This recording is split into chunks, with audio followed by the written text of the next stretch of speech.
Hi hello ಎಲ್ರಿಗೂ ನಮಸ್ಕಾರ ಮತ್ತೆ ನನ್ನ ಚಾನಲ್ಗೆ ಸ್ವಾಗತ. ನನ್ನ ಹೆಸರು ವೀಕ್ಷಿತಾ. ನನ್ನ ಚಾನಲ್ ಹೆಸರು ಸಿಂಪ್ಲಿ ಬ್ಯೂಟಿಫುಲ್ ಕನ್ನಡ. ಪ್ರತಿದಿನ ಮೊಸರನ್ನು ಸೇವಿಸುವುದರಿಂದ ಆರೋಗ್ಯವು ಉತ್ತಮವಾಗಿರುತ್ತದೆ ಎಂದು ನಮ್ಮೆಲ್ಲರಿಗೂ ಗೊತ್ತು. ಮೊಸರಿನಲ್ಲಿರುವ ಕ್ಯಾಲ್ಸಿಯಂ, ವಿಟಮಿನ್, ಕ್ಯಾಲೋರಿ, ಪ್ರೋಟೀನ್ಗಳು ದೇಹಕ್ಕೆ ಸೂಕ್ತವಾದ ಪೋಷಣೆಯನ್ನು ನೀಡುತ್ತದೆ. ಆದರೆ ಅದನ್ನು ಸರಿಯಾದ ರೀತಿಯಲ್ಲಿ ಸೇವಿಸಿದಾಗ ಮಾತ್ರ ಎನ್ನುವುದನ್ನು ನಾವು ಮರೆಯಬಾರದು. ಆದರೆ 99% ಜನರು ಪ್ರತಿದಿನ ಮೊಸರನ್ನು ತಪ್ಪಾಗಿ ಸೇವಿಸುತ್ತಾರೆ. ಇದೇ ಕಾರಣಕ್ಕೆ ಮೊಸರಿನಿಂದ ಯಾವುದೇ ಲಾಭ ನಮ್ಮ ದೇಹಕ್ಕೆ ದೊರೆಯುವುದಿಲ್ಲ. ಅದೇನೆಂದು ತಿಳಿದುಕೊಳ್ಳುವ ಮೊದಲು ನೀವೇನಾದರೂ ನನ್ನ ಚಾನಲ್ಗೆ ಸಬ್ಸ್ಕ್ರೈಬ್ ಮಾಡ್ಕೊಂಡಿಲ್ಲ ಅಂದರೆ ದಯವಿಟ್ಟು ನನ್ನ ಚಾನಲ್ಗೆ ಸಬ್ಸ್ಕ್ರೈಬ್ ಮಾಡ್ಕೊಳ್ಳಿ. ಹಾಗೆ ಪಕ್ಕದಲ್ಲೇ ಇರುವ ಬೆಲ್ ಬಟನನ್ನು ಕ್ಲಿಕ್ ಮಾಡಿ. ನಿಮಗೆ ಗೊತ್ತಾ, ನಾವೆಲ್ಲ ಮೊಸರನ್ನು ಸೇವಿಸುವಾಗ ಮಾಡುವ ಈ ತಪ್ಪಿನಿಂದ ಅನಾರೋಗ್ಯಕ್ಕೆ ಗುರಿಯಾಗುತ್ತಿದ್ದೇವೆ.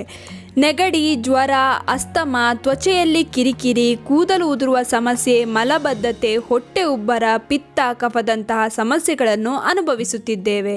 ಯಾಕೆಂದರೆ ಆರೋಗ್ಯಕರವಾದ ವಸ್ತುವನ್ನು ಅನುಚಿತವಾಗಿ ಸೇವಿಸುವುದರಿಂದ ಉಂಟಾಗುವ ಲಾಭಕ್ಕಿಂತ ಹಾನಿಗಳೇ ಹೆಚ್ಚಾಗಿರುತ್ತದೆ. ಮೊಸರಿನಲ್ಲಿ ಆರೋಗ್ಯಕರವಾದ ಬ್ಯಾಕ್ಟೀರಿಯಾಗಳು ಸಮೃದ್ಧವಾಗಿದೆ. ಅವು ಚಯಾಪಚಯ ಕ್ರಿಯೆಗಳನ್ನು ಉತ್ತಮಗೊಳಿಸುತ್ತದೆ. ಈ ಬ್ಯಾಕ್ಟೀರಿಯಾಗಳು ಆರೋಗ್ಯಕ್ಕೆ ತುಂಬಾನೇ ಒಳ್ಳೆಯದು.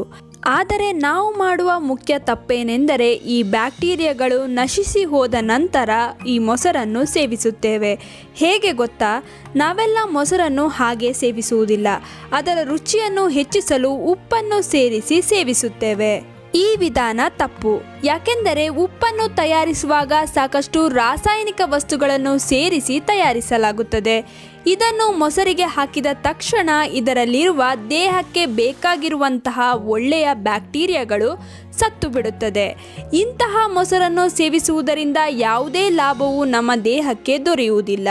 ಇದೇ ಕಾರಣಕ್ಕೆ ನಾವು ಪ್ರತಿದಿನ ಮೊಸರು ಸೇವಿಸುತ್ತಿದ್ದರೂ ಆರೋಗ್ಯದಲ್ಲಿ ಯಾವುದೇ ಬದಲಾವಣೆ ನಮಗೆ ಕಾಣಿಸುತ್ತಿಲ್ಲ. ಹಾಗಿದ್ರೆ ಮೊಸರನ್ನು ಹೇಗೆ ಸೇವಿಸಬೇಕು? ಉತ್ತಮ ಆರೋಗ್ಯ ಲಾಭಕ್ಕೆ ಮೊಸರಿಗೆ ಬೆಲ್ಲ ಅಥವಾ ಕಲ್ಲು ಸಕ್ಕರೆಯನ್ನು ಬೆರೆಸಿ ಸೇವಿಸಬೇಕು. ಇದರಿಂದ ನಮ್ಮ ದೇಹದಲ್ಲಿ ರೋಗ ನಿರೋಧಕ ಶಕ್ತಿಯು ಹೆಚ್ಚಾಗುತ್ತದೆ. ಅಷ್ಟೇ ಅಲ್ಲ, ಮೊಸರಿಗೆ ಸಿಹಿಯನ್ನು ಹಾಕಿ ಸೇವಿಸಿದಾಗ ಮೊಸರಲ್ಲಿರುವ ಉತ್ತಮ ಬ್ಯಾಕ್ಟೀರಿಯಾ ದ್ವಿಗುಣವಾಗುತ್ತದೆ. ಇದರಿಂದ ಇನ್ನೂ ಹೆಚ್ಚಿನ ಲಾಭ ಮೊಸರಿಂದ ನಮ್ಮ ದೇಹಕ್ಕೆ ದೊರೆಯುತ್ತದೆ. ಇನ್ನು ಮೊಸರಲ್ಲಿರುವ ಉತ್ತಮ ಬ್ಯಾಕ್ಟೀರಿಯಾ ಜೀರ್ಣಕ್ರಿಯೆಯನ್ನು ಉತ್ತಮಗೊಳಿಸುತ್ತದೆ. ಹೊಟ್ಟೆಗೆ ಸಂಬಂಧಿಸಿದ ಹಲವು ಸಮಸ್ಯೆಗಳನ್ನು ಹೋಗಲಾಡಿಸುತ್ತದೆ. ಮೊಸರನ್ನು ಬಿಸಿ ಮಾಡುವುದು ಇದು ಇನ್ನೊಂದು ದೊಡ್ಡ ತಪ್ಪು ಎಂದೇ ಹೇಳಬಹುದು. ಮೊಸರನ್ನು ಬಿಸಿ ಮಾಡಿ ಹಲವು ರೀತಿಯ ಖಾದ್ಯಗಳನ್ನು ತಯಾರಿಸಲಾಗುತ್ತದೆ. ಆದರೆ ಇದು ಆರೋಗ್ಯಕ್ಕೆ ಹಾನಿ ಉಂಟು ಮಾಡುತ್ತದೆ. ಇದರಿಂದ ಮೊಸರಲ್ಲಿರುವ ಪ್ರಯೋಜನಕಾರಿ ಬ್ಯಾಕ್ಟೀರಿಯಾಗಳು ಮತ್ತು ಟಾಕ್ಸಿನ್ಗಳು ನಾಶವಾಗುತ್ತದೆ. ಅಂತಹ ಮೊಸರನ್ನು ಸೇವಿಸಿದಾಗ ಚರ್ಮಕ್ಕೆ ಸಂಬಂಧಿಸಿದ ಸಮಸ್ಯೆ ಹಾಗೂ ಇತರ ಆರೋಗ್ಯ ಸಮಸ್ಯೆಗಳು ಸಹ ಎದುರಾಗಬಹುದು. ಜೀರ್ಣಕ್ರಿಯೆಗೂ ಕೂಡ ತೊಂದರೆ ಉಂಟು ಮಾಡುತ್ತದೆ. ರಾತ್ರಿ ಹೊತ್ತು ಮೊಸರನ್ನು ಸೇವಿಸುವುದು. ರಾತ್ರಿ ಹೊತ್ತು ಮೊಸರು ಸೇವಿಸುವುದರಿಂದ ಆರೋಗ್ಯಕ್ಕೆ ಲಾಭಕ್ಕಿಂತ ನಷ್ಟವೇ ಹೆಚ್ಚು. ಅದರಲ್ಲೂ ಮುಖ್ಯವಾಗಿ ಕಫದ ಬಾಧೆ ಉಂಟಾಗುವ ಸಂಭವ ಹೆಚ್ಚಾಗಿರುತ್ತದೆ. ಆದ್ದರಿಂದ ಆದಷ್ಟು ಮೊಸರನ್ನು ಸೂರ್ಯಾಸ್ತದ ಮುಂಚೆಯೇ ಸೇವಿಸಬೇಕು.